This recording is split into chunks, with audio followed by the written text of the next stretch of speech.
respected Honorable Minister, Mr. Aman Arora, Ms. Caroline Rawit, Deputy High Commissioner, Mr. Venu Prasad, Additional Chief Secretary to the Chief Minister and also in charge of Department of Renewable Energy, organizers, Mr. MP Singh from PEDA, ladies and gentlemen. It's a pleasure to be here with you today in this energy summit.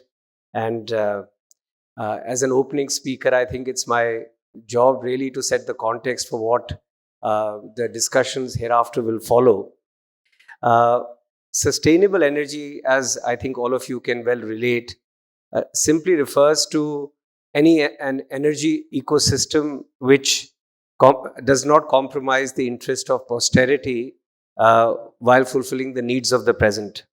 Like the compere very rightly said, we live in a time where energy needs are becoming more and more paramount in our pursuit of economic growth and development. In fact, everything hinges around energy. The water that we drink, which is possibly our most basic need, also can no longer be accessed without energy. So at the very outset, let's ask a few questions to ourselves. What are the pillars of sustainable energy given our context?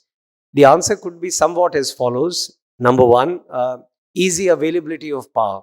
So power should be available to all class of consumers on demand. So that's the first pillar. Second is affordability. Power should be available at the cheapest possible economic cost. Third is reliability. Power should not only be available, but the quality of supply must be very good with minimum outages or technical faults. It should be also environment friendly, that power must have minimal or no carbon footprint to ensure that its impact on the environment is not in any way adverse. Sustainable, the architecture of the power system must be such that it can endure over a long period of time, physically, technically, financially, even as well as politically. So who are the principal stakeholders in this game that we are discussing? Well, principally we have generating companies, producers, distribution companies, transmission companies, consumers, different classes of consumers, and above all, governments, both at the central level and at the state level. And this is something to also note, friends. As India lives in its states, the impact of availability of power and at what cost it is supplied is felt by people as well as state governments, whereas the levers of policy and regulation lie more in the domain of the central government. Now, coming to Punjab's context, Punjab has a peak power demand of around 15,000 megawatts during the paddy season. Our power demand keeps varying and is not very stable, with sharp escalation seen from June to mid-October, which is on account of paddy sowing.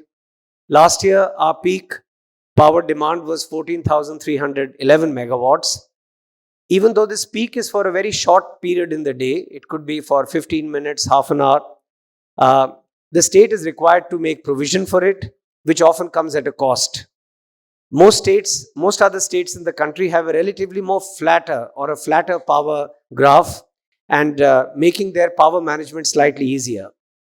Now, with the renewable power obligations set out by Government of India, most investments in power are coming in the renewable sector. Presently, we have around 1,400 megawatts of installed RE capacity within the state.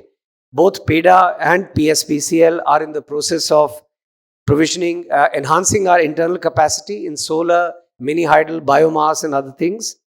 Also, PSPCL, which is our Powercom, has also sought bids to procure almost 6,000 megawatts of renewable energy over the next few years.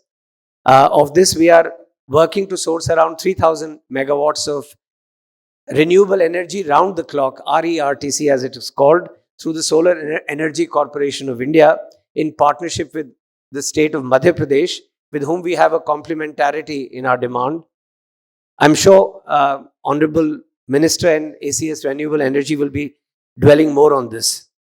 So what may be the important points that we may like to watch out for in terms of policy and implementation? First, I think it's important to note that power projects have a long gestation period in terms of both planning and execution. Hence, it's important to forecast growth in power demand along optimistic, realistic, and pessimistic growth scenarios depending on the economic growth and growth in demand, and plan for providing it well in advance. At least you need to plan at least 5 years in advance for you to be, at par with what the demand is. Second, augmentation of power availability should be carefully considered in terms of costs and benefits, whether from within or outside the state. Like I told you, one of the key pillars of the power energy scenario is affordability. So sometimes it's tempting to go in for expensive, sometimes even path-breaking new initiatives, but you must realize that at the end of the day, the consumer wants the cheapest possible power. The positive sign is that there is a larger national market emerging with almost all states of the country as well as the union government, which are trying to harness their energy potential to the optimum, and also with a stronger regulatory architecture to ensure proper ring fencing in terms of timely payments to generators and returns on investment. Third, simply augmenting supply is not enough. It is also important to focus on demand management and conservation of energy to reduce the carbon footprint. While growth in demand is always welcome, it is a sign of growth. Untrammeled growth in demand should be carefully regulated through a variety of incentive structures and policy levers. Fourth, interests of producers and consumers need to be carefully balanced by governments and regulatory bodies. In fact, we have an increasing class of people who are both producers and consumers, who are called in power jargon as prosumers. For any viable power system, these competing interests need to be carefully balanced. Fifth, we must harness energy from byproducts or waste to make our overall economic system more viable and sustainable, be it from biomass, municipal solid waste, or etc. Like in Punjab, taking care of our huge amount of paddy straw, which is a byproduct of our agricultural preference of sowing paddy. So that itself is a huge challenge, and we need to look at that. Sixth, what will be the role and responsibility of power coms like PSPCL in the times to come? I think this also needs careful deliberation. It is a provocative question as consumers increasingly become producers. Now, if everyone will have a rooftop solar and other things, what will be the role? That needs to be thought through carefully. Power coms will be required to ensure reliability of a much higher magnitude in terms of energy, even if the offtake of energy may be significantly lower in certain times of the year or in certain times of the day. This will require more creative financial and regulatory mechanisms so that our overall objectives are well served while ensuring the sustainability and viability of power coms. Seventh, the smart aspect of energy should not lose focus in our overall discussion on sustainability. This would entail harnessing technology for optimizing power consumption through better information by consumers and lower costs and proper realization of revenues from consumers through discoms. Power coms must also use optimization strategies and use frontier technologies like artificial intelligence, machine learning for better analytics and improved decision making.